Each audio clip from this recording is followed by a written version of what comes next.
പക്ഷേ നമ്മുടെ പൗലോസ് മാർ ഗ്രിഗോറിയോസിന്റെ ഒരു വാക്ക് നിങ്ങൾ ഓർമ്മയുണ്ടല്ലോ, even is A person, reality. ഇത്രയും ബുദ്ധിപൂർവ്വം ദൈവത്തെ അന്വേഷിച്ച വേറൊരാൾ പല സഭയിലില്ലല്ലോ ഇതുവരെ.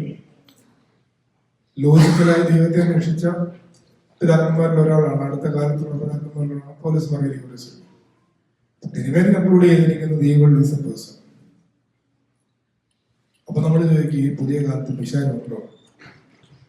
ഇല്ലേ? അതും ചാറ്റിപ്പിറ്റി പറയുന്നുണ്ട്, ഡിലീഷൻ ഞാൻ ഉണ്ടാക്കുന്നത്. പിശാച് ഇല്ല എന്ന് തോന്നിപ്പിക്കും, ഞാൻ ഇല്ല എന്ന് തോന്നിപ്പിക്കലാണ് പിശാച് ചെയ്യുന്ന ഏറ്റവും വലിയ തന്ത്രം. വളരെ ഹൃദയപൂർവ്വം ദൈവത്തെ അന്വേഷിച്ച ആളാണ് യോഹന്നാൻ. അപ്പൊ തിരുമേനി പറയുന്നത്, നിങ്ങൾക്ക് ഒരു സ്പിരിച്വൽ സ്ട്രഗിൾ ഉണ്ടെങ്കിൽ നിങ്ങൾ രക്ഷപ്പെടും. ആ സ്ട്രഗിൾ ഇല്ലെങ്കിൽ നിങ്ങൾ തിന്മയുടെ പക്ഷത്താണ്. സ്ട്രഗിൾ ഉണ്ടെങ്കിൽ പേടിക്കണ്ട, നിങ്ങൾ നന്മയോട് ചേരാനുള്ള ആഗ്രഹമുണ്ട്, നിങ്ങൾ ആ സ്ട്രഗിളിൽ പെട്ടെടുക്കണം. ആ സ്ട്രഗിൾ എല്ലാവർക്കും ഉണ്ട്. സെയിന്റ് പോളൊക്കെ എത്ര ഭംഗിയായിട്ട് റോമൻസിലൊക്കെ അത് പറയുന്നു.